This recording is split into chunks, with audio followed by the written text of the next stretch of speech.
yes, ladies and gentlemen, boys and girls, we are live because this is Wednesday, and this is the best thing that's going to happen to you, I guarantee. That's it. I'm not talking about just for Wednesday. I'm talking for all time. When you're old, decrepit, and in the home, you'll be thinking back to this Wednesday and the one time you discovered that's pure, depressing, Ben. unadulterated joy that we're prepared to bring you. Unfortunately, my co-host is not a fan of pure, unadulterated joy, but nonetheless, she has decided to show up. I am. Always. Man, we do have a little bit of a show for you, man. Linux Mint is back in the news with some new bits. Yeah. And there's a company that wants a lot of money from you. They do, but they got something really cool, and I think they got a smart idea about how they're doing it. Kernel 5.16's dumping in PinePhone Pros shipping. And Jill's going to tell you about a really smooth 13-inch laptop. Yeah. And just to close things out, we're going to boot BBC Basic on a Raspberry Pi because of reasons that you need that in your life. Yeah. Absolutely. Oh, yeah. Aw, hi, Arthur, birthday boy. Oh, it's his birthday. He's 25. He's 25. He's half my age. Oh my gosh. 25. That's great, though. He's 25. That's a good year. Oh, man. I don't know. I always try to think about when it comes down to what was going on at that age. 25, I was still young enough to where I think I believed everything. I had everything figured out. Oh, yeah. Like sorted, you know. At 25, you're sitting back going, man, I was a dumb teenager. I didn't know anything, but I know it all now. Yeah. You don't. That happens every decade. And now you know nothing. Yeah. Like at the beginning of your 30s, you're like, man, I wish I knew. I mean, it just keeps going. It just keeps going. I know. And by the time you're 40, you're like, oh my gosh, I can't believe I thought like that when you were younger. And the problem is some people get to an age where they genuinely believe everything is set. And those are the weird ones. Like later on, you run into the old people that just, you can't change their mind for anything. They're like, I only think this way. Don't let that happen to you. 1/3. Oh, Artherin. No, don't look at it that way. Oh, I like your optimism. Thank you. Yeah. 1/3 is, actually, I think your generation will easily live. A lot of people will live up more. People will be living over 100. Right now, I think the average is 80 to 90 for women and a little less for men, but it keeps going up every year, which is nice. Arthur's planning on calling it a day at 75. Right. Yeah.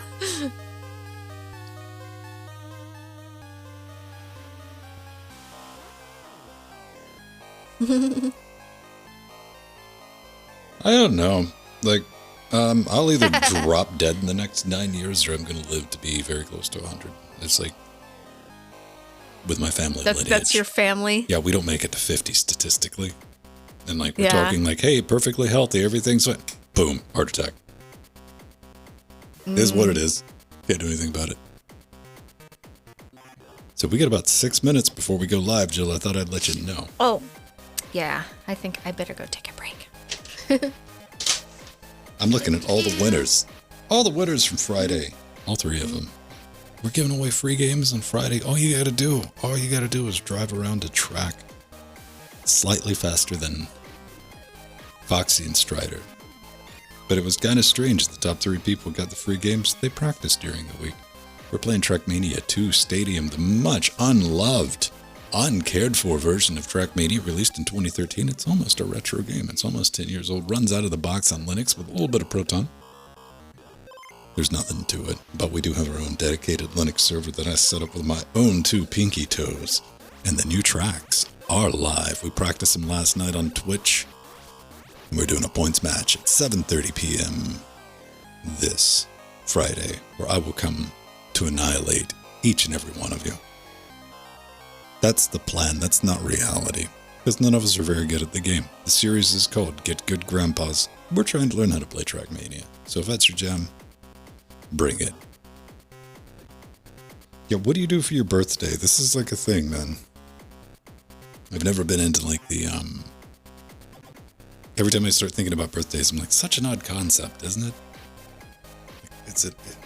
Because I immediately go into, well then, what are we using for a year? Which calendar system are we using? Are we going to use the Chinese character, the Greco-Roman calendar, and you want pats on the head for fulfilling like one of your two base biological functions, survive and procreate. You avoid people for your birthdays. Which leads me to believe that you don't, standard. It's like, I always avoid people. I try not to be like that.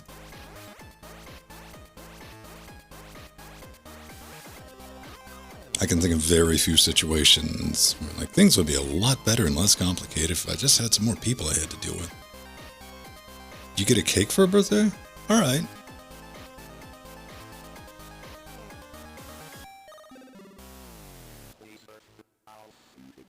Cakes are curious things. That's a lot of sugar. Like, what do you do? I mean, I know what you do with a cake, but does anyone have, like, the willpower to just take a slice out of a cake, eat that slice, and just not eat the rest of it that day?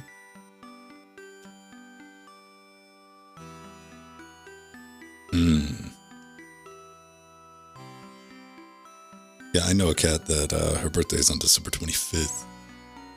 I'm like, man, you got robbed. You got robbed.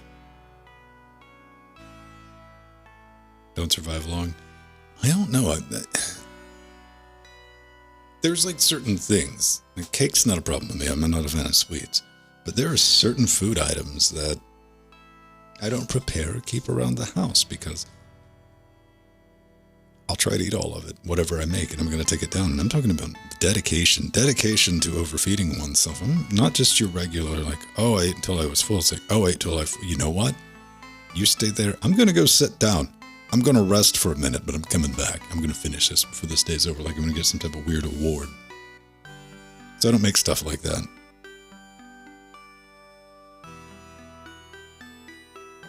Regularly. I thought about buying some junk food last week. Couldn't let myself do it. Of course, I'm living a life now where junk food is bread.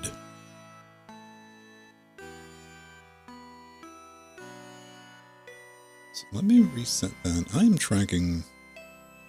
I have 5:15 on the dial right now, which I'm down with. Everything's working.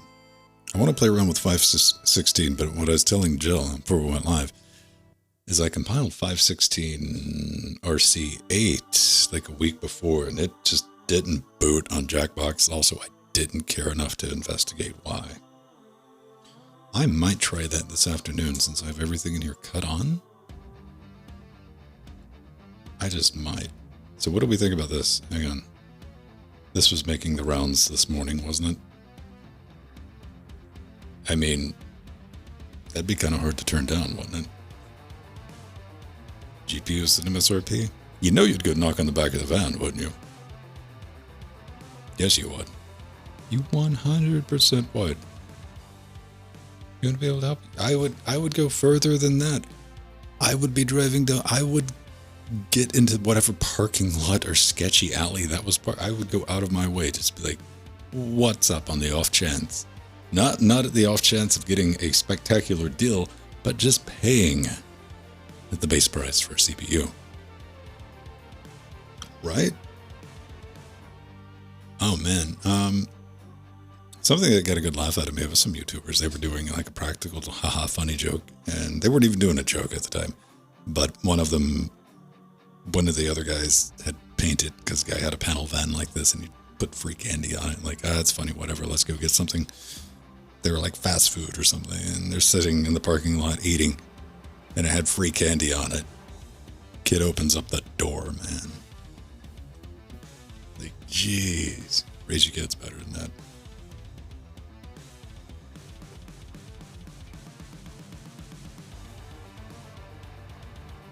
don't think free candy would work on me. GPUs at MSRP? See, here's the position I don't want to be in. I don't ever want to be in. Is Strider posted that picture last week in Discord. He was in the mailroom of his apartment. He was just chilling out in the mailroom, going down to the mailroom of your apartment and just saying, hey, do I get any mail for me? Unwrapped 3070 was sitting on the shelf with somebody's like address. They just stuck an address on it and shipped it, and it was sitting there. It made it all the way there.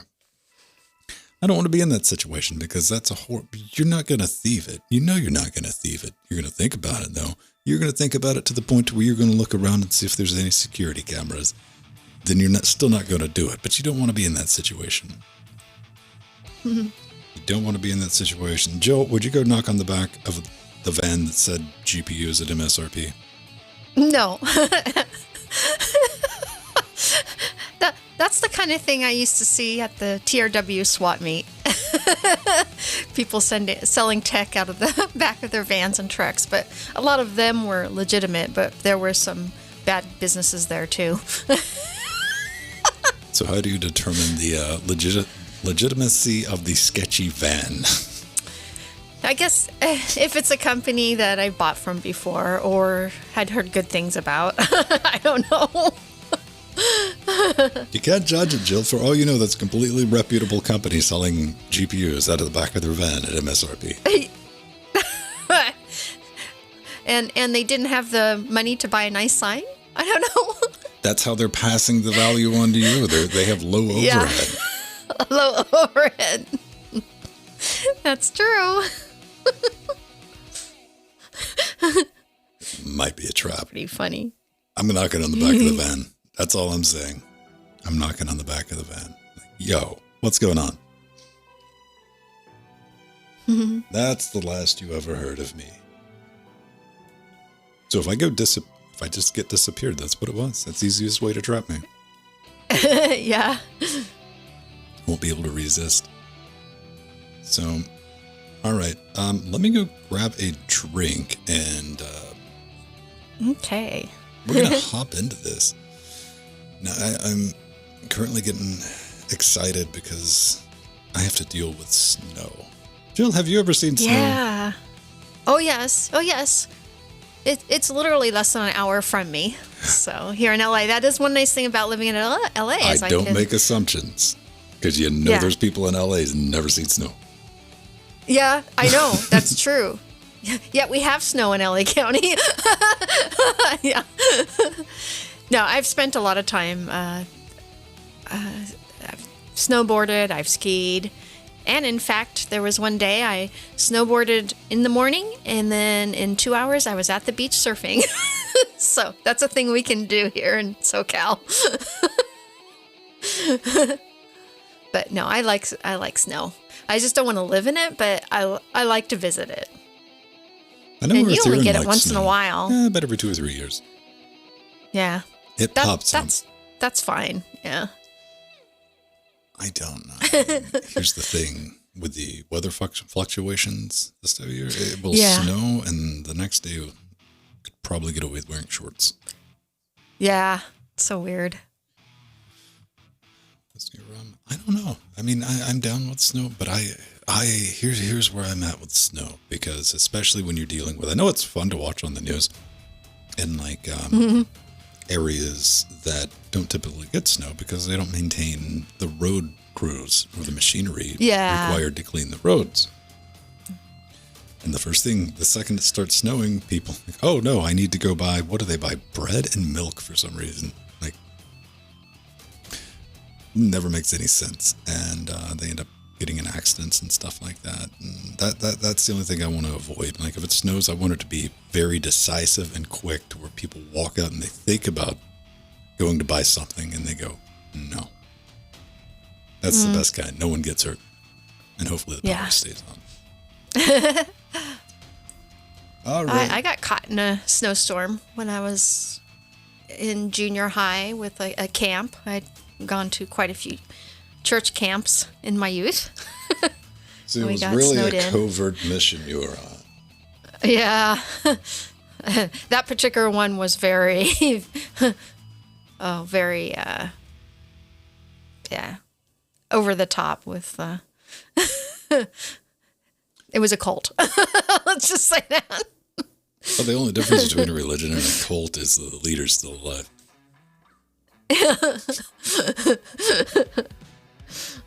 Let me get something to drink, everyone, and we're going to jump into this.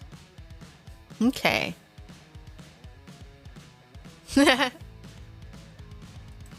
Oh, Earth there. And so it's snowing? Oh, it's cold. Yeah, we're having this.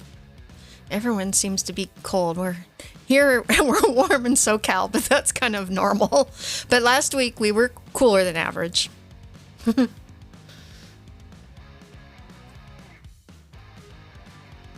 -5°C. Wow. That is really cold. Oh my goodness.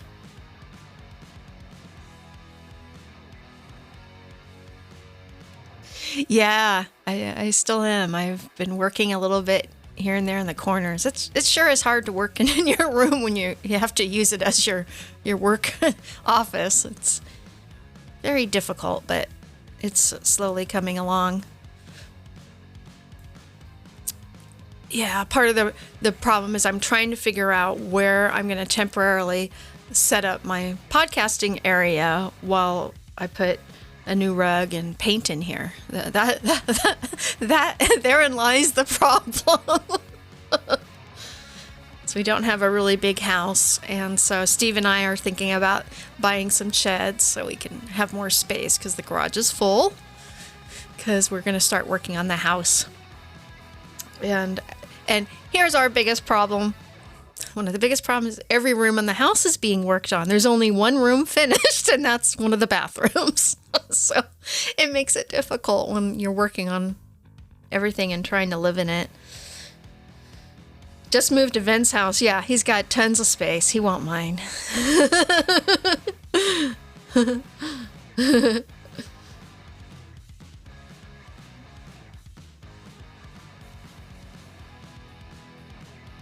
Yeah, it's so true. Darkwing, we all need that. What do we need, Jill? Oh, more storage space. Like, I need more space so that because we're working on every house in the room. Every house. Every house in the room. All right. My dyslexia. Every room in the house. And it's very hard to do that when you don't have any more space to put stuff. Fair warning, I'm going to drop that on somebody in meat space.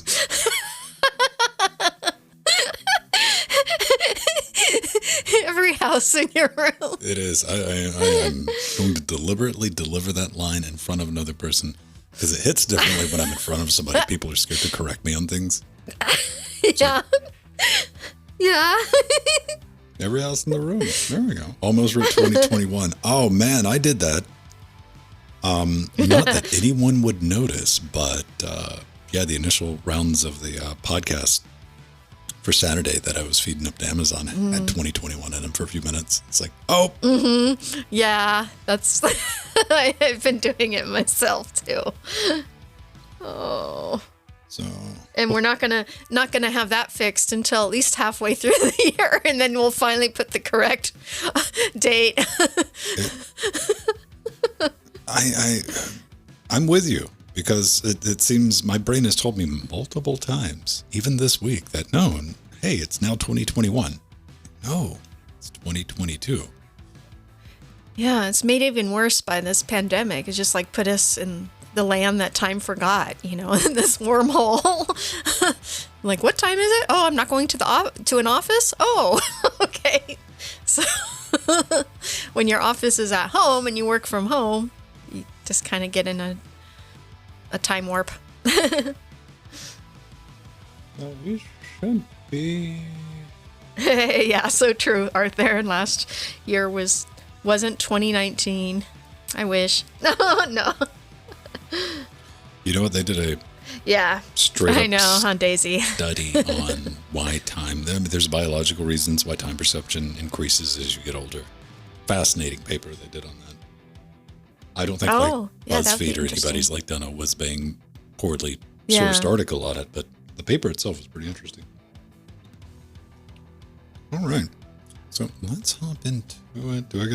You get all your props ready, Jill? Yes, I do. All right. I got my prop ready. That's what I was thinking. I was like, all right, I got my prop. Cool. Yes. That's right, kids. We've turned the show into prop comedy. Yeah. That's all it is from now on. Do you have your unicorns and Sharpies available, Ben? I could break out the razor cord. Yeah. I do have unicorns in this room and some Sharpie in the other room. See? That's what I used. That's what I used to label all my plastic bins for storage. That's what I have. Oh, there be puppets. Straight up. I got my Sharpie in the storage room where I know where it's at because I'll take a box because I'm going to be after the show putting a thing in a box. And a lot of times you get the boxes that are, because I order a lot of stuff used, especially for review. And I just get that brown box and I just write what it is and then put it up on one of the shelves. I'm like, there we go, I'll find it. And it's a pain to do that, but oh man, you thank yourself when you get like an email from the ALSA mailing list and somebody's like, hey, I can't get it. I'm like, let me go find this. I'm like, I know where that is. I know the room it's in. Yeah. All right. Let's kill that and we'll pull that up. Is that going? Oh, come on, OBS, play nice. There it goes. Shut. Get shut. Get shut. And okay. Puppet Show in 3. Hey everyone, welcome back to Linux Weekly, daily Wednesdays where we sit back, relax, take that midweek break, talk about some of the fun things going on in the world of Linux, open source, anything else. Really, we were just talking about a puppet show before we went live, so prepare yourselves. This might turn into comedy all the way down. Jill, how you doing? Yeah, I am doing very well. Me and my Steve husband had a great time at Disneyland last weekend. And we've been going every month, and it's been wonderful despite the pandemic because we're both being careful and are fully vaccinated and stay away from the crowds. And keep our masks on so we can have fun. Was it you or Steve? It might have been Saturday night when we were getting ready to do the show. There just came like a tsunami of like photos from Disneyland that just landed in. You guys saw the fireworks and all the other fun stuff, right? Yeah. Yeah, we saw that. And actually, I showed you the inside of It's a Small World. It had been flooded and they reopened it and it had its beautiful holiday overlay and they're running it with the holiday overlay because of the flooding. So it was nice to get back on that ride. That's Small World. Bunch of small rooms filled with small houses. And small little characters that dance and move and surf and hula. That truly, honestly, and genuinely sounds horrifying. Yeah.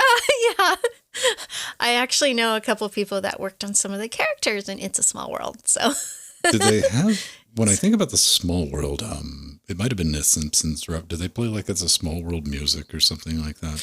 Yeah, It's a Small World. Well, what's nice is normally it's just, it's a small world after all year long. But at Christmas time, they change it up from It's a Small World to Jingle Bells. And then they add different music from different countries in to the mix. Like when you go to the Spanish area or the Australian area, they add in different music. It's really cool. Right on. Yeah. So unicorns and Sharpies. I'm going to make sense of this. I'm holding a unicorn. I'm holding a mark of unicorn in my hand for the video viewers. This is something I've been trying to get a hold of since 2019. These came out. This is a Motu M4 audio interface for computers. There is a connection there. Interesting piece of kit, but they were announced in 2019. Why I was fascinated about this is because Motu has never made I don't like using the word budget, but that's what they are. Like the Focusrite Scarlett series. Cost reduced audio interfaces, which Don't get angry at me. They're glorified sound cards is what these things are. Oh, okay. And that's not a bad thing because I walk back and explain why on that. But, 2019, I'm like, I'm going to wait a few weeks, let some reviews come out. Then a thing happened in 2019 and, the global supply chain kind of collapsed. So here we are in 2022 and I was able to pick one up and I've done all the primary filming and recording on that. I get all the bits. I got to stick them together. So hopefully by the end of the week, I will let everyone know if it does, in fact, Linux, which it should. It's class compliant, but how well it does. So I'll have that up probably definitely tomorrow evening for patrons, no later than Friday. But speaking of Friday, we are going to get back to it. I want to announce Alan, Mr. Foxdog, and Strider as the winners of the first 2022 Get Good Grandpa Point series. It was kind of interesting, a little harrowing at the end. When, 9 people show up just for the first one, and what we do is we race around goofy tracks with loops and stuff like that, and indestructible cars. That is, it's kind of like Hot Wheels or think like Rocket League type physics. A little bit of racing involved, and it's about how many times you can get around and what speed you can complete it at. And there's reasonable tracks and psychotic tracks, and we're doing Trackmania 2 Stadium. You're welcome to join in. We did our practice session last night, and that was just, seeing what laps rotate each and every week. And it's going to be fun. That's going to be going down at 7:30 this Friday. We'll be live on Twitch. I'll have after shows and audio up if you want to pop in and say some words and words of encouragement that we say to each other while we're racing. It's all in good fun. If you can at the same time talk some smack and give some praise, because that's what we do. Everyone's cheering for each other to definitely get better than we currently are, and it'll give your brain and your finger digits quite the workout, which is I think it's good, Jill, for people of our advanced age. Yeah. Well, you did. I was really proud of you yesterday. You did a good job at jumping from one wall to the next. You say your that. Car. I left out the part where the other 12 times I was just smashing into the wall trying to get over it. But that's the fun of it. It's a very comical game. And thanks for being proud of me. I'll see if I can make it proud on Friday. Probably not. I'll choke and wreck everywhere. So, let's start this week off with something that I haven't heard a lot about in a long time. This used to be the internet's dark. This was the arch of its day in popularity. Yeah, absolutely. It was one of the best, and it still is one of the best distros to give a beginner in Linux. So Linux Mint 20.3 Una has been released, and it has a new look and some new features. And 20.3 Linux Mint is a long-term support release based on Ubuntu 20.04 LTS and is supported until 2025. Awesome. And the UI actually has been improved with larger title bar buttons, rounded corners, a much cleaner theme, and support for dark mode. And it looks nice on all the apps. It looks Who uses really good. Dark mode? Who? Oh gosh, I do. I do. Some people dark mode doesn't work as well for their eyes, and some people like lighter, but I prefer dark, even though I only see out of one eye. I prefer the dark because my one eye that sees the best is really sensitive to light. So I like dark mode. I know Ven likes the dark mode too. And the other cool thing about Linux Mint 20.3 is it introduces a brand new document manager app called Thingy. It's a funny name. Yes, Thingy. It gives you quick access to your favorite and recently opened documents and actually keeps track of your reading progress, which is really cool. I had fun going through it and read a PDF and hadn't finished it and then continued reading it. It's really cool. And it also comes with the latest version of Cinnamon 5.2. But if you don't want to use Cinnamon, you can download the Linux Mint 20.3 XFC edition with XFCE 4.16. or the Mate edition, which ships with Mate 1.26. So yeah, we needed to talk about Linux Mint in this new release. Moral of the story is download 416. XFCE for that. I was reading through this, and a lot of work has went into like title bars, corners, accent colors, and all this stuff that I'm fascinated. Probably, I'm 100% fascinated because none of that bothers me. None of that ever registers. But that can be important for some people because Jill was fighting with a corner bar before we went live, just so cursing true. up a storm trying to get a hold to it and to drag it down.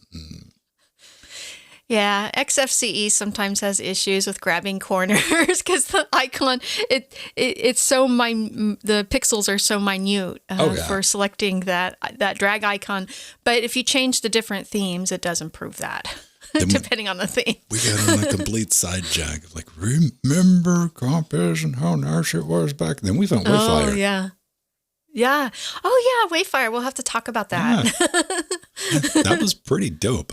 Dark mode for celluloid, that's neat. Hypnotic, X-Viewer Pix, and GNOME Terminal all get the dark modes, which I was absolutely joking. I dark mode all the things. I even have the flag set in anything Chromium and Firefox. Everything's in dark mode. I'll deal with the jacked up colors on half the things. HP Lip was upgraded to 321.8. So what is that?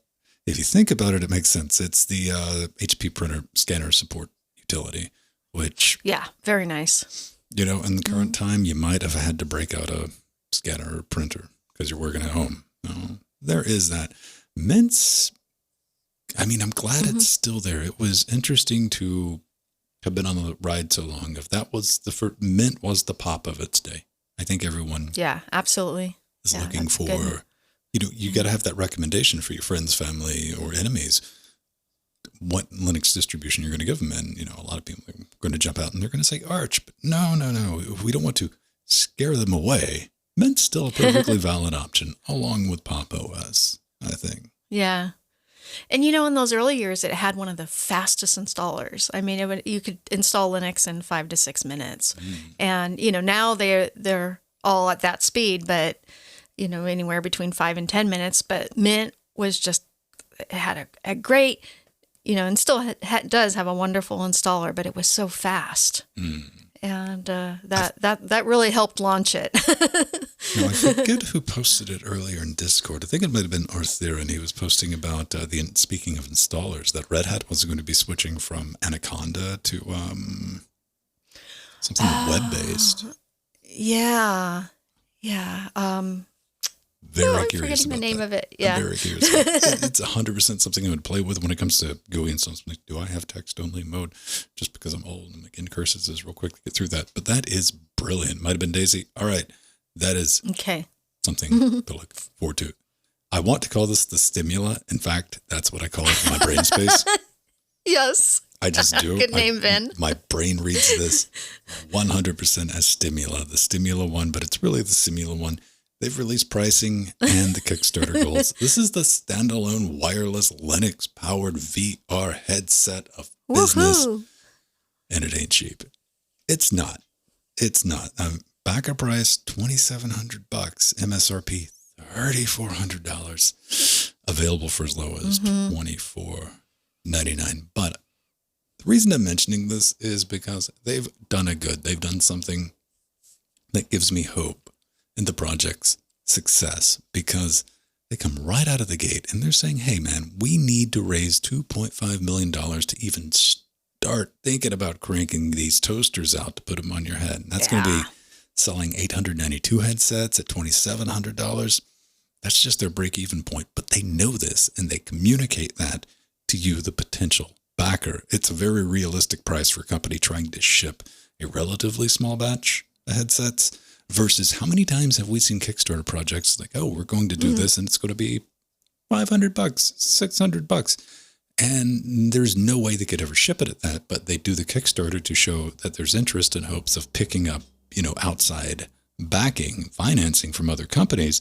And when that never happens, you'll see the Kickstarter Indiegogo project like linger on in zombie mode for another year or 2 years and just disappear with the money. These lot are planning to actually ship a product. And that's why the pricing is Yeah. as it is.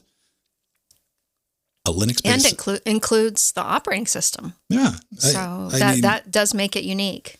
it's very ambitious. Now the goal is ambitious at that price. Because VR is a niche. This is a niche inside of a niche. But yeah, I do wonder if the market is there to support this. It's going to be curious to watch. I have infinitely more faith in a company or a group of people who've come together. They've done the maths to sit back. And this is what it's going to take to actually ship this. Because I really get the impression from this crew that they want to make this and get it in your hands. Very expensive for a dev kit, though, Joe. Yeah, very much so. I was impressed, Ven, did you notice the resolution is 244.8 by 244.8 per eye, which makes it a higher resolution per eye than the Valve Index and the Oculus Quest 2. Yeah. I was pretty impressed by that because that's been definitely a problem, is to have higher resolution in the VR headsets.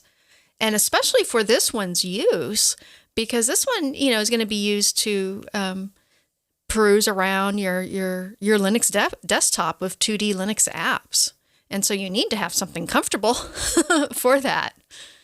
And, a few weeks ago, we had talked about the Simula One headset, which will be the first VR headset to include a Linux-based OS, or Simula OS, which Simula OS will allow you to run the OS on current generation headsets like the Vive and Oculus. So it's really an ambitious project, and I was really impressed that they announced it this quick, because we just heard about it a few weeks ago. Exactly. They were just bringing it up. They're like, hey, yeah, we have something in the plan. Be honest with yourselves. Can you really, truly put a price on having a waffle on your head? Yeah. Or a Nook. No. I like an it. Intel Nook. No. I'd love to play around with one of these because this is fulfilling the Absolutely. niche within a niche. I'm like, VR is silly. We'll give you a bunch of virtual desktops. You have my interest. High resolution. If it's going to look decent, something to play with, something to develop on, something to hack with. As I famously said, I would get more monitors if I didn't have to buy more monitors. Yeah. No, it's so true. So true. Which, No, this can revolutionize, honestly, and help people that have, for instance, eye disabilities. I know there's a company working on a VR headset for those of us who are disabled with vision, and it could also help with people who have hearing loss and all kinds of applications for the medical industry and handicapped and just. Yeah, people with autism, they've proven that VR helps with kids with autism. well, I think they're going to definitely shy away from any medical claims, but Yeah, I am guess curious. so, yeah. I mean, it does have an AR camera by what I'm looking at on their main page. I'm assuming that's what that is because the person was trying to put the sippy straw back into their coffee cup. I'm curious how Yes. the depth perception is going to work. with that. Yeah, definitely. Keep up the fantastic work. We'll be watching it. I'm interested to, if you're thinking about backing it, send us a note. Let us know your reason and reasoning behind it. But Kernel 5.16 is out. It's all about, we're just going to talk about video games, Jill. That's what we're going to do. Just a bunch of video games. So yes, Linux kernel 5.16 has been released with lots of improvements to gaming, as Ven said, hardware support for future tech, and performance improvements for CPUs and GPUs. So there's going to be better performance on laptops with Ryzen processors and Radeon graphics. Woohoo! But one of the big pieces of news here is Linux 5.16 introduces a new kernel system called Futex 2. This feature actually could help improve the Linux gaming experience for native Linux ports as well. But for Windows games running via Wine, it matches a system call with a specific functionality in Windows, which should help to actually reduce CPU utilization and increase frames per second for many games. And it was contributed by the friendly folks at Collabora. Awesome. Oh, all right. So as I was showing everybody in the video version, it now supports purple PS5 controllers. Yes. We currently have no information on whether or not it supports red, white, or blue ones, but purple. Purple is firmly supported along with your Nintendo Switch controllers out of the box with 5.16. So Yeah. That's really awesome. And Sony sent in the Cody bits to make sure it works. For that. Yeah, I'm like, all right, good on you, Sony. Yeah. Good on you. A couple of things I'm interested in. I don't want to play around with. Lower latency. You think kernel 5.15 was lowering USB audio latency? Nay, this is going to do an even better job. I will say I compiled 5.16 RC8 last week. Wouldn't even boot on Jackbox. I didn't look into it because I was busy and I didn't have time to go find a monitor to plug into the box or read the logs. Or it's like, I'll play with it when it's officially out. Maybe I'll go back and see if I have to completely redo all of my benchmarks and stuff. But a couple of fixes for the Apple M1 hardware ecosystem as well. Yeah, that's very exciting. Woohoo! I want to get excited about it. Here's what we all really want. We want the next gen of the Apple M1 stuff to go out so we can buy the current gen stuff on cheap used. So we can play around with it. Definitely. I want to play. Well, yeah, that's going to be very exciting. And we're definitely going to have desktop Linux fully functional on the M1, I'm sure, this year with the progress they're making. Yeah. You know what? You don't need just desktop Linux on your operating system on your big chunky PC. You can carry around Linux in your pocket. Full desktop, too, if you're brave enough. Yeah. We're talking about the PinePhone Explorer Edition of the Pro. Pre-orders open January of the 11th. And this company, I remember when they were first doing the announcements, like, hey, we're thinking about doing some low-cost Linux hardware so people can just get their hands on it and start playing with it, start making stuff. I say, you wouldn't be the first to say you're going to do that, but they have proven time and time again that they can deliver product, and I will keep saying that is the hardest part of the equation. Explorer Edition, $399. $99. So what a great price. They've kind of explained it as it's everything from the PinePhone Pro, but better. And, it's got a new rock chip, 64-bit SoC, 4 gigs RAM, 1440 screen, no option to swap. Somebody asked. And they're like, hey, can I just buy a board and swap it out with my original? No, that's not going to work. And it's as open as the original PinePhone. So there's no, spooky new blobs or anything to worry about. 3,000 milliamp battery life. Yeah, I mean, you got to tell me more about this, Joe, because I'm just not, it's too small. It's too small for me. I would break the poor little thing if I... Oh. Well, they purposely, actually, they made the PinePhone Pro a little thicker so that it would be easier to, put in a new battery and, make modifications to it. But going back to the price point at $399, that's awesome because that's less than half the price of some flagship phones priced at $800 to $1,000. And when the software gets more refined, this is the Linux phone that you can share with, family and friends. And it's got, so many great features. It's got a hexa-core processor at 1.5 gigahertz, 4 gigabytes of LPDDR4 RAM, Gorilla Glass, a 13 megapixel main camera, and it's completely it can share the same accessories with the original PinePhone. So it's a win-win all around. Yeah, it's a bit more expensive, but it's closer to a flagship phone, so it's well worth it. It is, and PinePhone, they're very clear. They're like, yo, this is still development stuff. This, if you rely on proprietary apps in your ecosystem, be it on iOS or Android, it's not going to work on this. And they want you to be very much aware of that. So, yeah. And the legend has it, they can even make calls, but who knows? Who knows? Yes. I jump when one of my mobile devices rings. Like, what? Oh, right. You can do that. Fascinating. Dell XPS. Dell's been loving the Linux for a long time. Yeah, so this is something Dell unveiled at CES 2022 just last week, the XPS 13 Plus.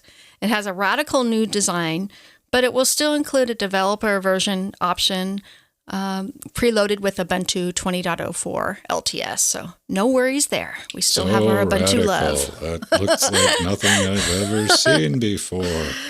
I know. Dell, hire me for your marketing team. I'll be the new Dell guy. So radical. So radical. Well, it does because it has a edge-to-edge design of the screen and the keyboard. And it replaces the row of physical function keys along the top with capacitive ones. And this is very, very different from previous versions, but they glow white nicely and actually are easy to see. But my one complaint is that it has a center hidden borderless haptic trackpad, which has no visual hints or cues. And, people will either love it or hate it. I think if I use this laptop, I would get used to it, but that would kind of drive me up the wall, not having visual hints. But I'm sure that trackpad is actually beautiful and seamless nonetheless, just like their previous versions. When I think about like a touchpad like that, or a touch bar, one might even call Apple, stop putting them on the new models. Like, oh, people don't like these? Got it. Yeah. Yeah. So, but what is awesome, it's got a 12th gen Intel Core processors in it, and you can get up to 32 gigabytes of LPDDR5 RAM, and up to 2 terabyte PCIe SSD. So it's honestly, it's the XPS 13 is almost a workstation, other than the onboard Intel GPU graphics, which the Iris graphics are much better than they used to be. But this is getting closer to a workstation level laptop at that thin and light, form factor. Well, let's see. I mean, I'm kind of I'm not a fan of bezels, but especially in something like laptops, I look at that, and especially around the screen. And when you start moving like stuff towards the edges, I immediately go, gravity always wins. And I mean, if you don't have any, it can't take the bump. It's like, well, just broke that. Why? I dropped it. You dummy, you dropped your laptop. Still, I want to pretend the bezel would have saved that. Touch bar. Here's what I want. Okay, you're wondering about pricing. 1,100. Well, let's just say $1,200 US, and that's going to be 885 pounds or 1,655 Aussie dollar dudes. I mean, not incredibly expensive. 13 inches, still too small.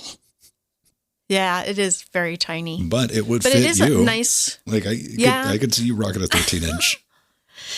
I do have a 13-inch laptop. In fact, it's right behind me, my pink MSI Prestige, and it also has no bevel on the screen. Right. And honestly, it is hard for me to use. It's a little too small. So I often hook it up to another monitor. That's not. But I mean, you would stand a chance of using the keyboard. Oh yeah, no, the keyboard. Actually, the XPS 13 keyboards are beautiful. I have played with them before, right? And those are very nice. And the screen, it's perfect for gameplay and watching movies for me. But it's just hard for. Yeah, media consumption. But for productivity, for me, it's a little hard. But for most people who have good vision, it's perfect. And it has a beautiful screen. So no problem there. But this version doesn't have a headphone jack. And that kind of drives me up the wall. They had to make room for the haptic buzzy stuff that makes people jump the first time they deal with it. Like, what was it? Well, Dell said it's because it's thinner, but no, it's still thick enough to include a headphone jack. It's just they're going the way of wireless and Bluetooth, so that's just the way of things right now. That's all. So many audio questions I get. Like, my Bluetooth headsets don't work with Linux, and I never finish laughing long enough to write them back. Like, have fun. Have fun. Yeah. We'll use a wire. Now, it's pretty slick looking. I dig it. Reasonably priced, but at 13 inches, I can palm a 10-inch tablet. So Yeah, easily. Yeah. I can't. I physically can't use the keyboards, or as it's been said, that is the most adorable like delete expletive thing I've ever seen by one person. Is me trying to use a smaller laptop because it was kind of comical. Yeah. Yeah. Your hands are a bit big. Yeah. I keep telling you, it's an optical illusion. I just have really small wrists. That's all it is. Yeah. Yeah. Well, I can still use the Asus EPC keyboard. A lot of people, that one is way too small. Oh, dude, for I them, give but up. I have take no a problem pen with and that poke one. at numbers when it gets like that. Yeah. I'm a realist. All right. Hey, we're going to be talking about a Raspberry Pi running BBC Basic. But before we do that, I want to thank each and every one of you making this possible, loud, live, commercial free. And I do mean that. No influence, no ads, nothing. We just show up, talk about what we want. We want to say something positive. We say something positive. But if we got to say something negative, there's no like, that might upset one of the, let's not say anything. Never crosses my mind. And to the chagrin of some people, like, Vin, you're not always 100% positive. I know, it's called being honest. You should try that with your audience sometimes. Yeah. If you want to kick us some coin, you get a bunch of bonus sodas over at patreon.com/Linux Gamecast up to and including access to our Discord where we hang out and we just be weird. We do, Jill. Yeah. We be weird constantly 6 days a week. I mean, I wake up in the morning and that conversation doesn't stop. You're like, oh, okay, that's... Discord keeps going. We have a very active community, and I love that. And I love that it's 24 hours, too. And Jill... Because when you can't sleep at night, it's fun to get updated in our Discord. Jill will creep on you, find out your birthday, and remind you. Yes, exactly. In fact, I want to wish one of our favorite patrons and our advisor for us here at Linux Gamecast, Artheron. It's his 25th birthday. Happy birthday, Artheron. And thank you for all the years of submitting stories that we talk about here on LWW, including the Linux kernel, the recent Linux kernel. We love you, and you're one of the nicest, kindest people, and, you honestly do a lot of work for us. You do. He's all right. Ben's like... He's okay. No, man, happy birthday, man. Yeah, we got that. We got Amazon wish list, bunch of stuff. If you want to buy something for the studio, it ends up on this board back here where you will be shamed for your fiscal responsibility. I highly advise against it because it will happen. Jill's got one. It's little plushy pink things, usually. Yeah.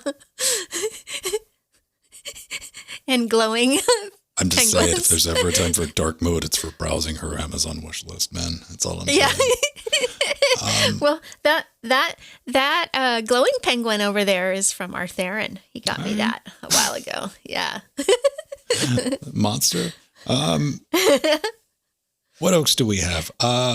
Twitch.tv, watch us live. We do this at 3 p.m. every Wednesday. We do a gaming show on Saturdays. Been doing that for about 10 years. That's where the party is. That kicks off at 7:30. You get other bonuses. We get show note access. We do an extra hour for content each and every week. We do a behind-the-scenes production meeting, pre-super chosen, which is that, but it's also mixed in with movie, television, film reviews where we discuss the feasibility of doing a riff track style track over the acclaimed movie Roller Gator.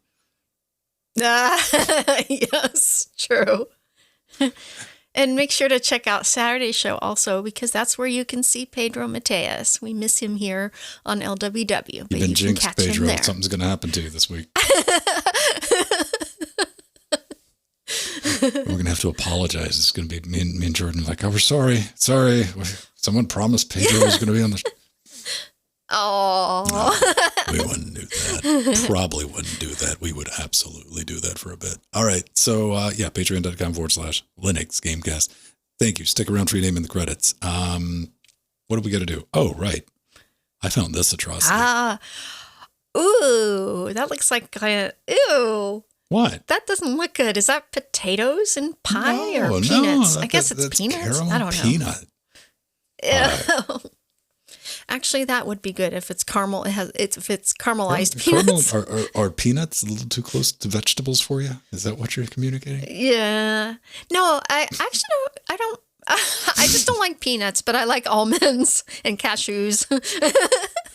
Well, what if I replaced the peanuts with, I don't know, peas? That would work. That would be okay, but not on pie. Oh. Although, unless it's a toad in a hole, like an English pot pie Right. kind of thing. Yeah, I like those. Do you like peanut brittle? Yes, I do. I just Okay. don't like. Peanuts by themselves, but I like them mixed in caramel and candied and all the things, So, and peanut butter cups. well, let's see. So you just don't. Well, do you ever think about just getting a blindfold and just going to town? No. Peanuts are one of those things. I genuinely almost made myself ill. I bought a big Oh wow. container of wasabi peanuts Oh yeah, I can see you liking those. Yeah. just out of curiosity. I'm like, well, let's try that. Yeah. I opened it up and ate. I ate that whole thing. I ate the whole thing. You got an upset stomach? No, I was just too full to move. I was paralyzed. Like, I have to go lay down. My body was like, what are you doing? I'm like, it was delicious. I regret nothing. And so I bought that once. Now, raspberry pies are something that everyone encounters at some point if you're in this industry in any way, shape, form, or fashion. Even if you don't plan on doing anything with it, you got to buy one. You know, we show up and like, hey, where's your raspberry pi? And you're like, oh, hang on, here it is. I'm like, all right, it's cool. I still like the way they address the raspberry pi in Mr. Robot. I think it was the first episode. Oh yeah, absolutely. Where Yeah. the guy's holding up and he's like, this is advanced hacking. He's like, that's Raspberry Pi, man. Come on. Yeah. Flash. It's just a raspberry It's a pi. Raspberry Pi. Just be quiet. We all know what that is. Alan Pope has decided to get basic with his Pi and booting directly to basic, and just kind of outlines this exercise. And I don't know, man. I mean, okay, here's where I'm at it. This is nostalgia on hard mode, 100%. Because, Alan Walsh, he's like, remember when you just cut on computers and they would boot from the ROM like right into basic or anything like that? And I'm like, yeah, unfortunately I do because I'm that old. Well, he's hacked up a Pi that boots BBC Basic. I mean, absolutely. Reading through this, my brain's going, why? But it's also at the same time screaming in tandem. That's neat. That's neat. I could respect this. I'm like, yeah, all right. Come on. I mean, what? Because how many cool things get created with like, just why not? I mean, there's your response to that. And his snap has not been published, but all the needed bits will exist on the GitHub. They're publicly available. I'll put a link in the show notes for that. But look, I mean, he ended up using Ubuntu server with it as well. And, of course it is a snap, so it does boot a little slow when it starts, but once it gets going, then you can go to for next, run, peek, and poke. So you can do all the things. And yes, this is awesome because Popey really did go on a basic mission. And his goal was to boot this Sinclair, well, not this particular one, but the one based off of it, his Sinclair ZX81. This is actually the Timex Sinclair 1000. And this was, a slightly modified version of the Sinclair ZX81 that Popey started with. That was his first computer as a kid. And it's actually kind of many of ours first computers. This particular one is not my first, but it was one of the earliest, definitely. And I think this was just such a cool project, Popey. And I wanted to also wish him happy birthday because this weekend he turns 50. And welcome to the Golden Club, Popey, because I turned 50 last year. So that's cool. What, you're going to miss this opportunity to call him a youngster? Yeah. Aw. So I think that was really cool. He, wanted to use Sinclair Basic on his Raspberry Pi 400, which I also have here because I love that computer too. And it's a little bit bigger, actually, than the Sinclair 1000. A little bit more powerful, too. But yeah, and quite a bit more powerful. But this is such, going back to computers and keyboards, that was such a brilliant idea of the Raspberry Pi Foundation. So it's like using our old micros or our old Commodore 64s and our Sinclairs. Oh man, you get nostalgia all over your keyboard. Have to wipe it off. Yeah. Man.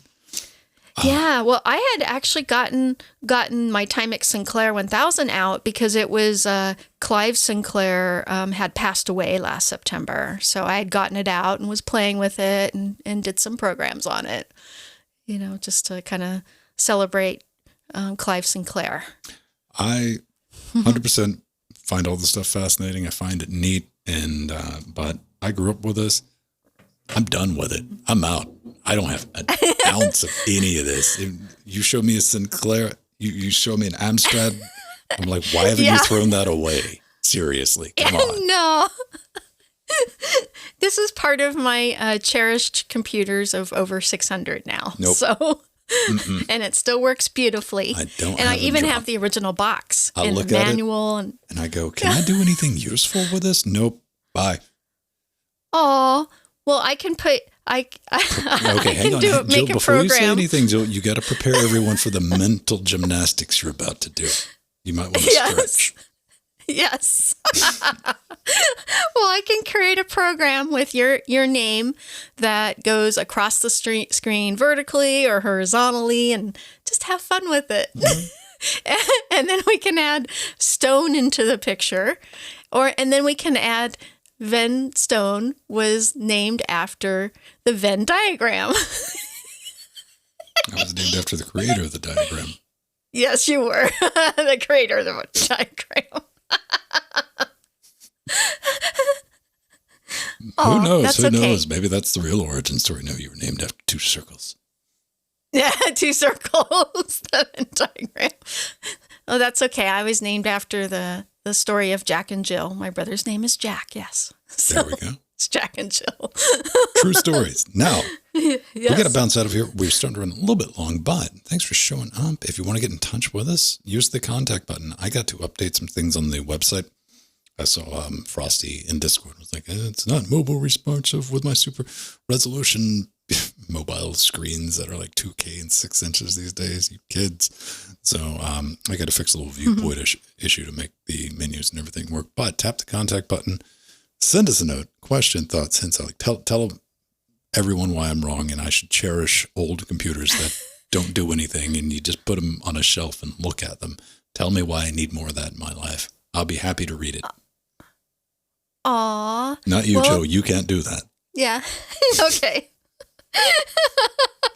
Or, drop us a comment on YouTube, Patreon, any place like that. And yeah, we might just read it on the show. But everyone, until next week, we got to bounce out of here. Let me see if I can bring up some music. Here we go. Look at this credit button. Boop. Boop. Thank you again, Arthurian, for all your help on LWW. And it's your birthday today, so have a lot of fun. And thank you to all our wonderful patrons, our advisors, Omega and Arthurian, our executive producers. Fox Dog is in the house, Atomic Ass, our Chicago Kicks. You know what? You just said ass, man. What? Now all of a sudden you tapping the brakes on it? I already got to do one censor bit. And all our wonderful patrons. We got Rohit in the house. We got Daisy in the house. Did you just watch like some 90s TV shows this week or something? Is that why everybody's in the house? Yeah, I guess, honestly, I kind of did. I watched some old sitcoms. Bye, everyone. We'll see you next week. Bye, everyone. Love you. Till next week. See you next week.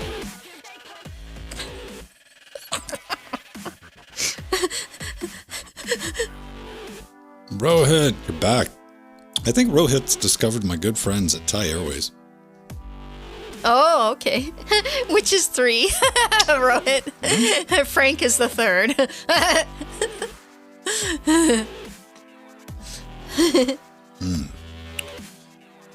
I need to take this microphone apart, and I don't want to.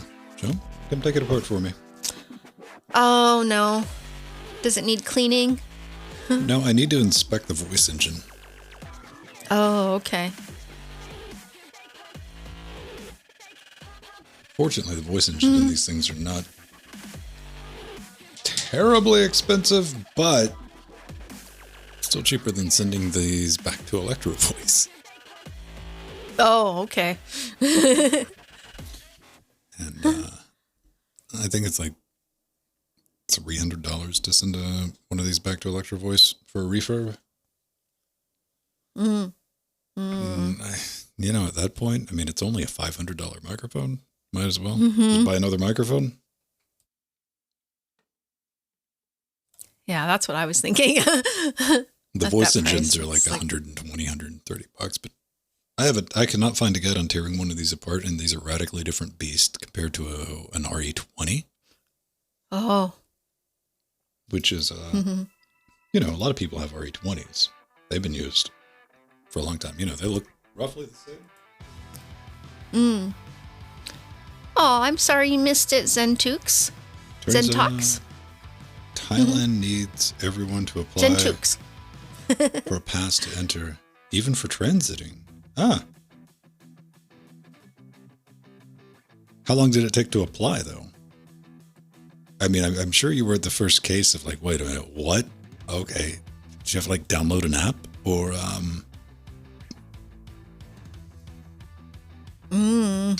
I'm not doing international travel unless somebody's like thoroughly dead. Absolutely. Yeah. It's horrible right now.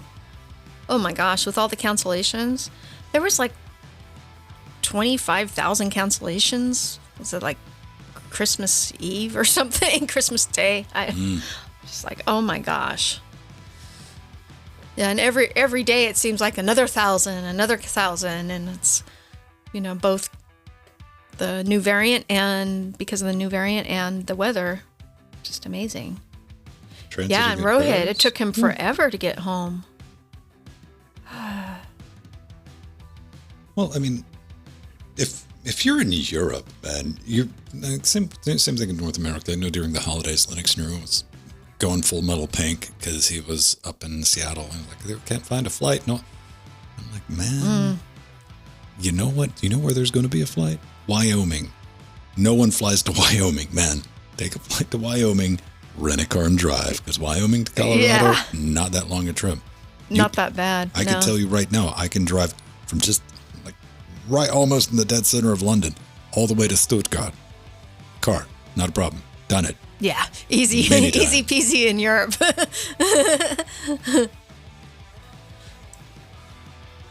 And yes, you do have to go through No, you don't have to go through Paris. I mean, you choose to. Paris is pretty cool. Don't let Matthew make you think bad of French people. Most French people are really cool.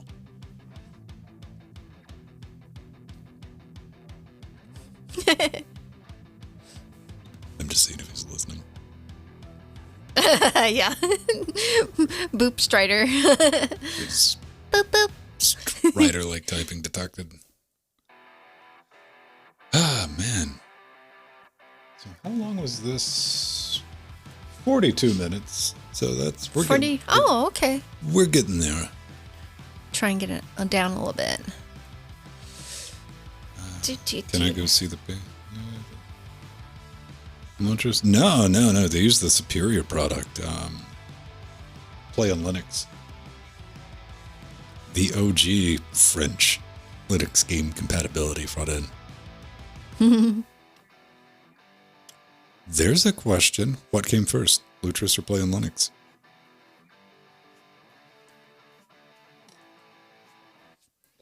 I genuinely don't know. Lutris has been around for a long time, but Play on Linux may win that because I think they were the first, but I may be wrong about that. I'm just guessing 100% because I want to say Play on Linux because it seems like way back in the day when I was like looking up something I ran across Play on Linux, and it was old then. It was old, yeah. 2007. Play on Linux wiki.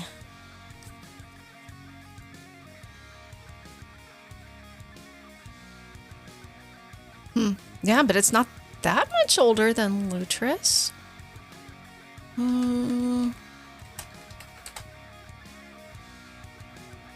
What was the first? This is one of the fun things with open source projects. Like, what do you count as the first release? 1.0? Because I know a lot of projects that are 20 years old that have not hit 1.0 yet.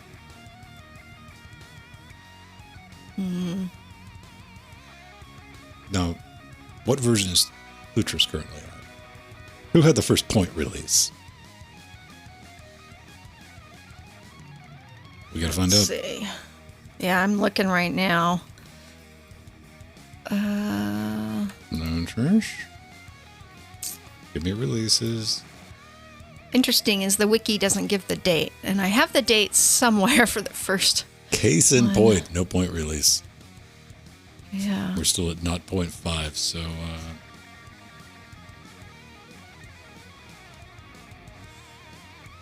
Okay, 2009, it says from the original, and that was about right, just because I was surprised that Play on Linux said 2007, but it was older than that, because I remember running across it.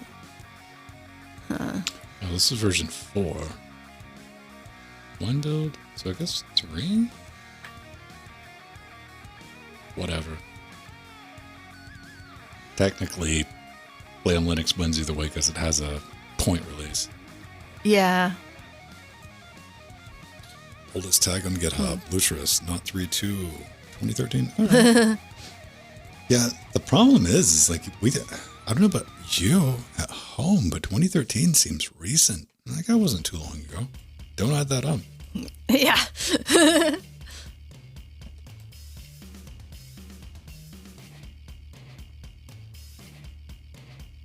I used I know I used Play on Linux for that one thing, whatever it was way back when, to get something working. I don't know if I had success with it or not. I've never been somebody who played around with trying to get Windows games working on Linux.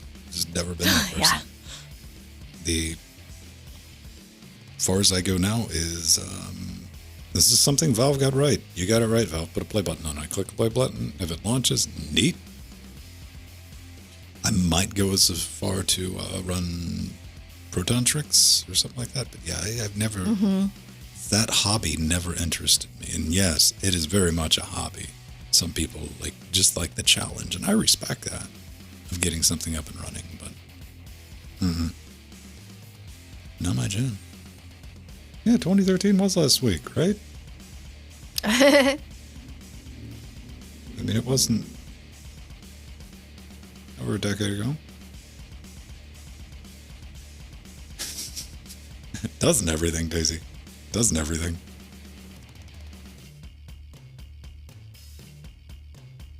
Steam through Wine.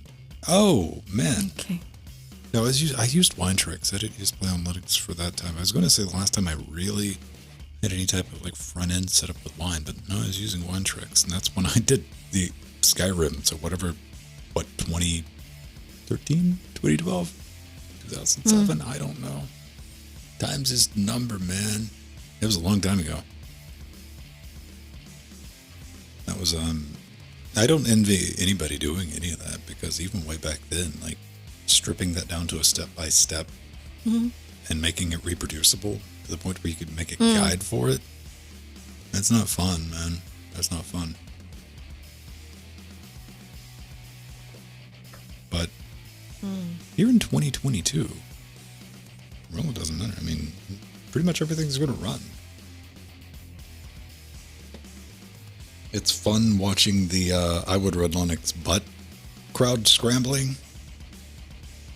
They still don't have a good thing to replace the games, because, the past at least decade, it's I would run Linux, but I can't play my game. All your games work. I still see people drag out Adobe and things like that. People who've never owned an Adobe product in their entire life. Pretty obvious. Pretty obvious. Yeah, so actually Lutris started before he was his GitHub. So I know it was 2009, somewhere 2009, 2010. As if you hear him tell the story, he talks about that. But it wasn't released on GitHub till later. So we need to ask Matthew directly. Because he's been doing this a long time. Why would you ever want to ask him directly? That's Yeah. a horrible idea. There we go. Because I know a lot of people were always amazed that it started so long ago, and, no one knew what it was back then, and he wasn't really advertising it. It was a project he was working on. You gotta think, it's been a while. I mean, Strider's older than dirt. Yeah. Yeah, he's younger than me, but he's in between me and you, then, in age. Do, do, do. Well, that's the distro we need to release. I'd run Linux bot. Yes, Gamatron. And ultimately, it boils down, you lose me in the conversation because I genuinely don't care what operating system you run. Doesn't bother me in the slightest. And I say that is because I've had people come at me like, change my mind. I'm like, no, go play in traffic. I don't care. Oh, right, man. You got the thing, didn't you? Nah. It's not perfect and has some annoyances. Oh, dude, you could be more vague than that. I have faith in you. It has mystery issues I shall not explain.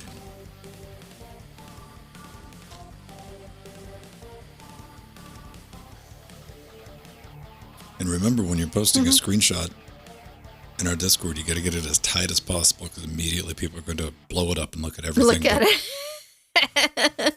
And provide feedback. How big is the PinePhone Pro? Like?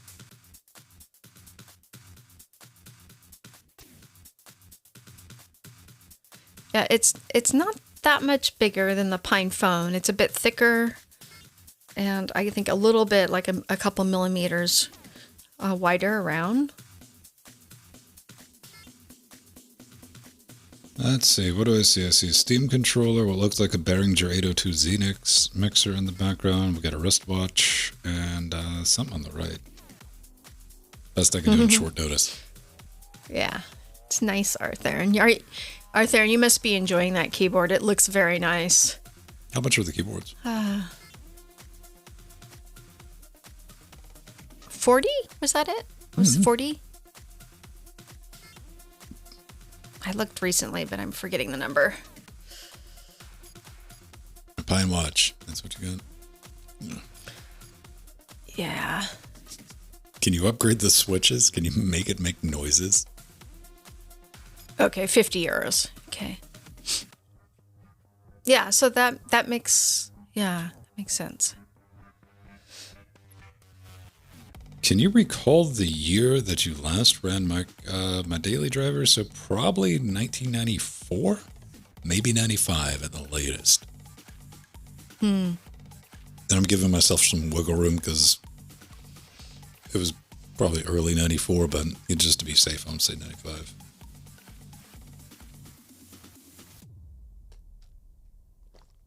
I think Pine watches are absolutely neat. I just don't wear watches. Get Pine. Come on, think about this. Make a Pine pocket watch for my hipster ass. I still wouldn't wear it, but I'd buy one of those just to say I got a digital pocket watch. I'll put it on my fixie. Yeah, I used it for step counter when I've been doing exercising, and I do love that aspect of it. I like that, Jill.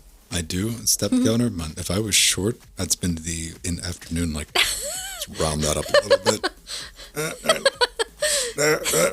There we go. All right, now we're good. I'd be gamifying it, man. Nice and toques. Yeah. So I've been. I mean, I was having to use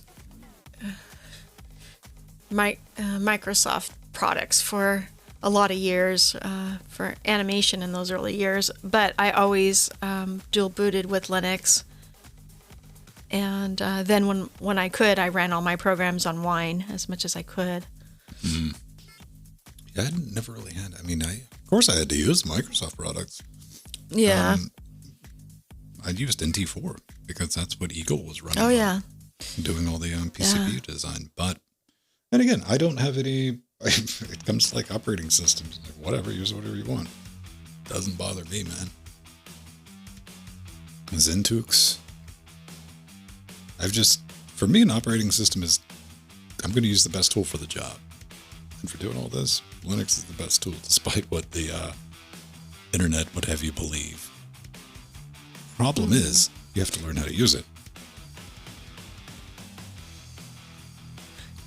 Yeah, I was so happy when I could start running Windows, through a VMware and VirtualBox. That was when I was really able to change. And now I don't even have Windows installed on any machine except for my vintage computers where I dual boot Linux and Windows 3.1 and Windows 95. But that's for my vintage computer collection. But I don't need to use it there's anymore. There's a couple of ways to think about it. Because, if I, at this point, like if DaVinci Resolve didn't run, like I would never try to run DaVinci Resolve through something like Wine. Or a VM. That'd just be an atrociously bad experience. I mean, but if you got software that you absolutely, run the right operating system for the software you need. I'm not going to, how dare you? You need to shoot yourself in the ankles. Or you're not one of us. I'm like, man, I've been running Linux longer than most of you. Trust me. You'll get there at this point. Linux is a toy. You shut up. I love playing Foxy, with Linux. I got a toy back here on my rack. It runs my Stream Deck.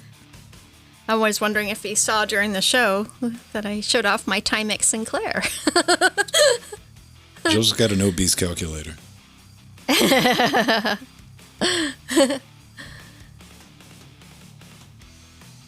There you go. That's the spirit. Very true, Alan.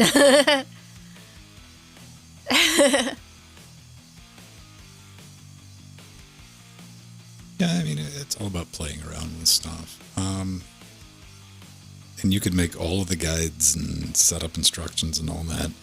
And the Windows desktop expert will power right through that and try to figure it out on their own and then tell the internet, and it just doesn't work. Then they'll bring up something about Bluetooth and I quit listening to them.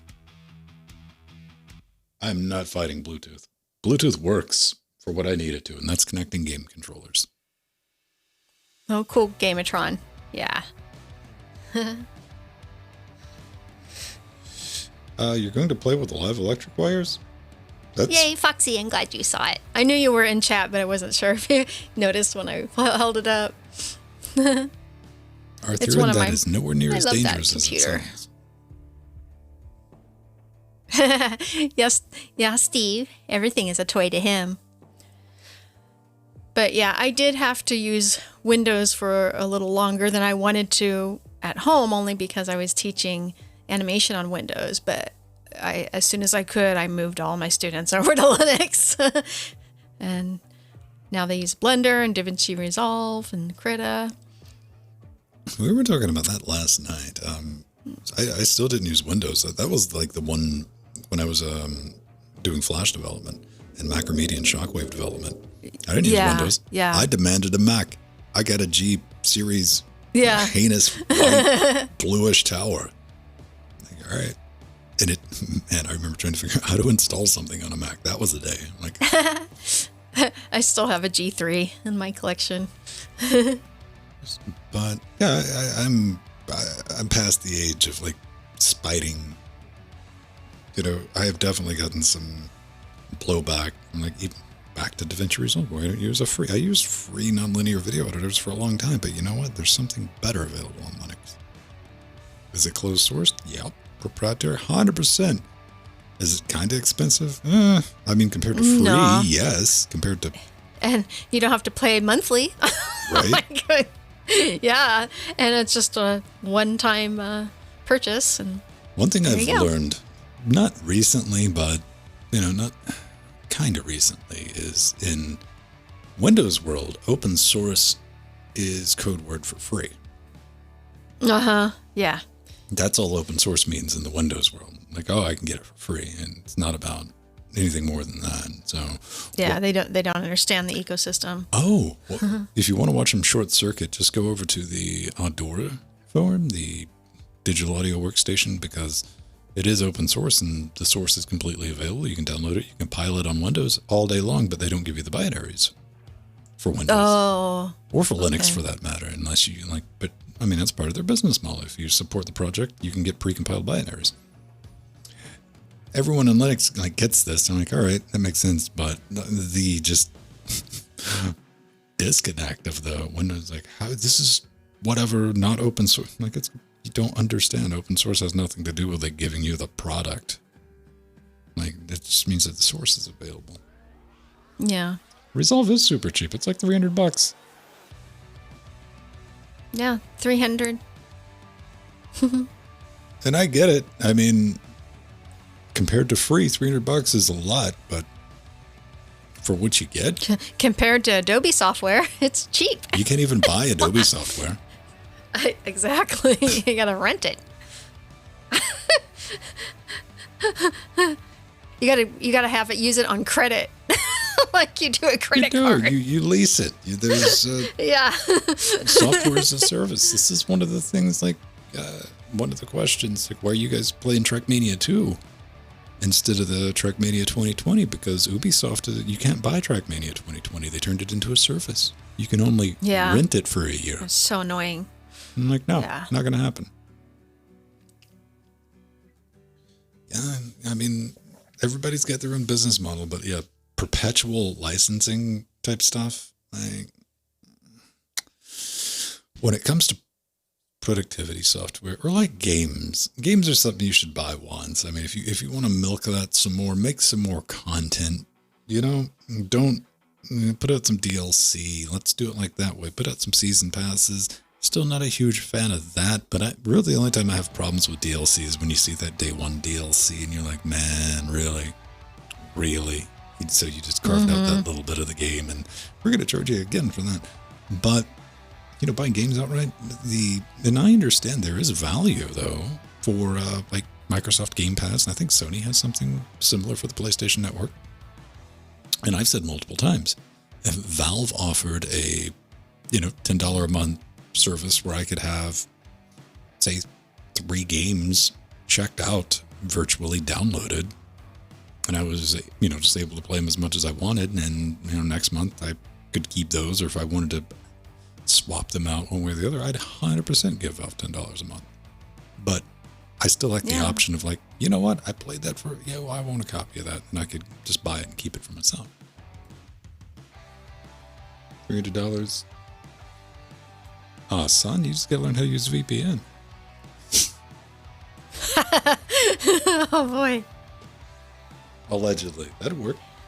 Yeah, VMware just enabled Vulkan on their video driver. I was reading about it. I'm like, it's interesting. That's kind of cool.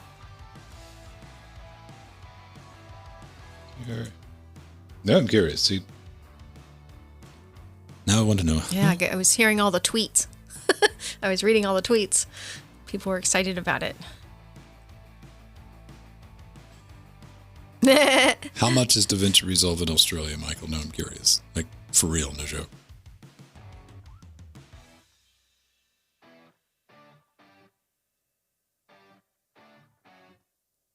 I'm trying to look it up myself.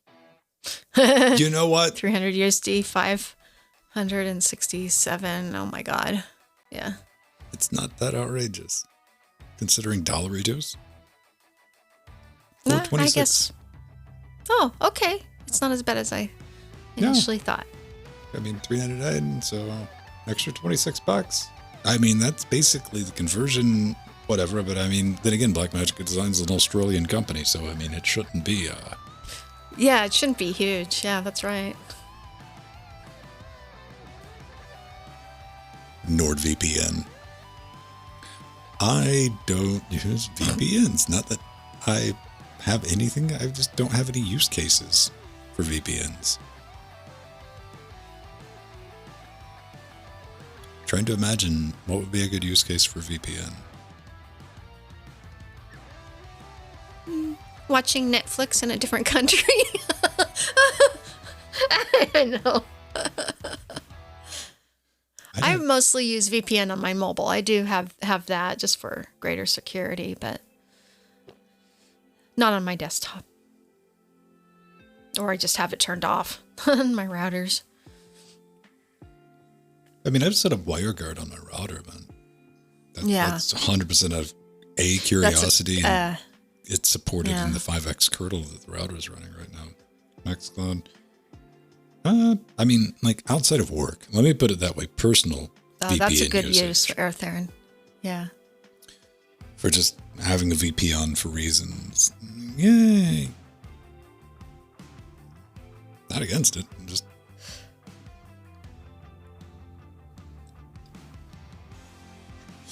Yeah. WireGuard runs natively on the MikroTik. Built into it. You just add that to, like, the list of insane things. I mean, MikroTik OS just added support for Docker containers, man. I mean... That's right, yeah. Oh, my. That's why I say everyone who's giving me static, oh, you can't figure out how to do this stuff. I'm like, man, you just shut up until you tango with MikroTik OS. You just keep your mouth shut. PT Dave 20. Point. See, look. I was going to say Point Dave 20. Point Dave 20. Because I'm looking at it as like text. That's the short for a font. PT, the point of the font. Who knows? That may be what it's short for, but but probably not. PT Dave 20. Thank you for the resub. I wonder how is WireGuard running on MikroTik router. I think we have the same 24 port one. I don't have a 24. Oh, you mean that thing? That's a man. That's a managed switch. I'm talking about on my 4011. Oh, cool, Dave. That's cool. Ponytail. Man, what kind of weirdos have ponytails, Jill? Oh, I had one years ago. Like not a normal girl ponytail, but a what do you call it? Like in progressive rock, we used to always have a little tail. A bad haircut? Guys used to wear a tail. No, it has a specific name. I'm forgetting. Steve Husband knows what the name of it is, but yeah. I don't have a ponytail. My beautician just called it a tail. Bun. But it was just a short strip. A long strip of what hair in the back. It's giving you some runway. It's called a rat tail. Yeah, a rat tail, a long rat tail. That's what I had. but I was right, a bad haircut. But Ben. No. But everyone in progressive rock and synth music thought I was cool. Well, I mean, if you're gonna have bad taste in music, you might as well have a bad haircut. Hey, Ben. You like Pink Floyd. Debatable.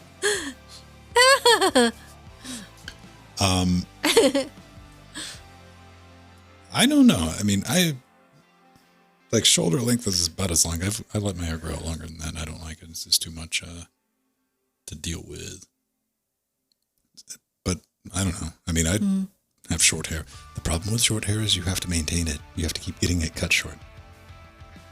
Yep. That is my primary qualm with that. Let's see. What was it? Oh, that's what I was.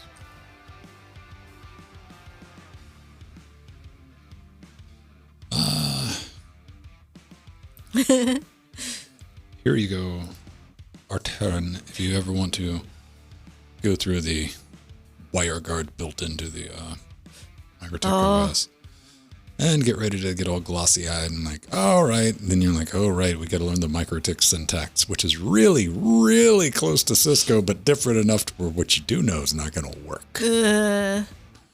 So it's relatively easy to set up if you are so inclined.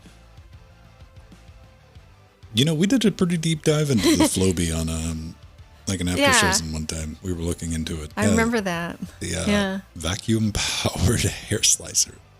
Yeah, because Pedro didn't know what it was. They literally sold an attachment of spinning blades to put on the end of a vacuum hose and said, have at, kids.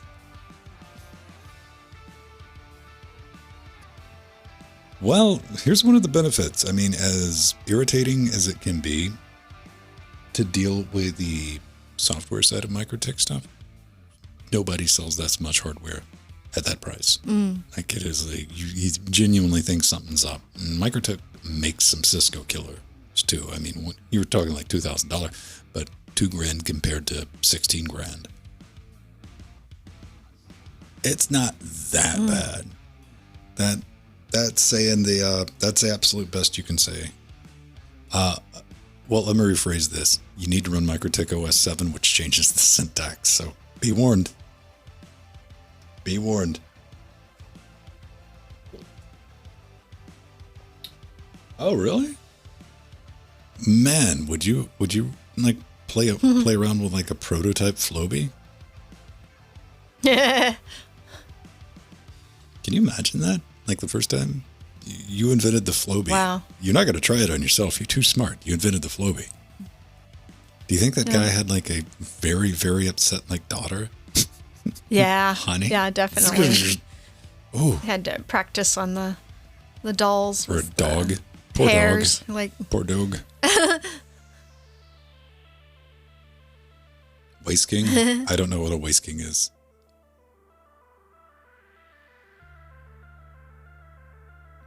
Am I missing some cultural reference, Steve? Or is this a Steve thing?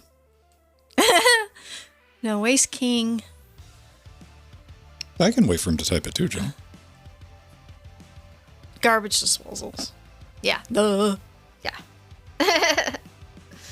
I was forgetting where the name came from. I knew it was something obvious.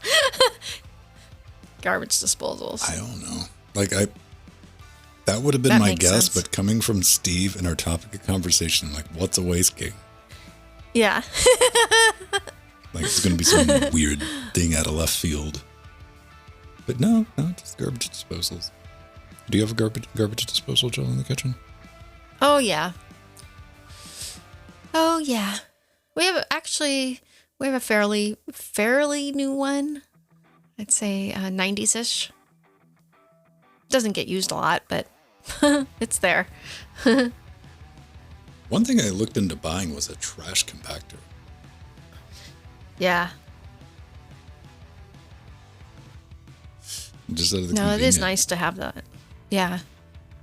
Here in Cali, we gotta do the whole composting thing now. So looking into options. How do you compost if you're in an apartment? I don't know. Good question. I don't know how they're gonna do that. California's got some curious things. I saw that they're working on they're creating a tax for people with solar panels. Rare here?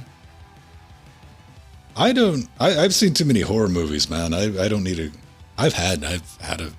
lived in a place with a garbage disposal because that was found out. I was like, what's this switch do? And I'm like, right. Let's not use that. Yeah, composters. Yeah, I think you're right, Steve. Husband, our city will be supplying them. We've had the option of composting here for years. So, just like we were the first to do recycling back in the early 80s. Oh, you guys are talking about letting somebody else do it for you. All right. There you go. That's different. I was thinking about setting up like a nice little compost bin or something like that. Yeah. And Steve and I, the city had offered it many years ago, and we hadn't done it yet because we don't cook that much at home. We don't have as much food waste, so that is a thing. But now we, in the next year or so, we'll have to get something. But it's nice because it really does cut down on gas emissions in the dumps. So it has happened. It does. The rest of the country is going to fall sweet. It's just going to take a while. We're always first to do stuff. But I am happy that my city was the very first city in the United States to recycle foam back in the early 2000s. And our city has its own compost and refuse. We don't have an outside vendor, which is nice. But every city is different. Some of them use, other companies, but there's a few of us that have our own, which is nice.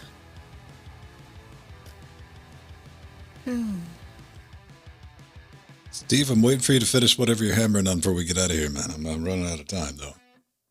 Yeah, and that's the other thing is, they use it for manure and fuel, which is really, really good. So here, when you go to like the Lowe's and the Home Depot, thanks for reminding me, honey, when you go to Lowe's and Home Depot, part of that mulch has to be partly recycled now here in California. So this is going to be really good for that industry.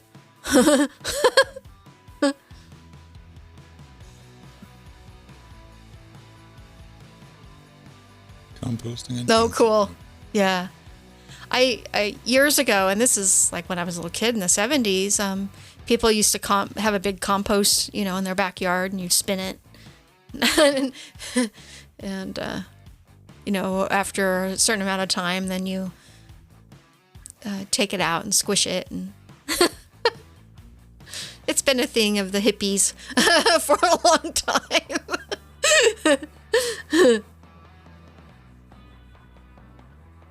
And that's cool, the Gamatron. All right, everyone. We're coming up on it. Are you getting famous last words, Jill?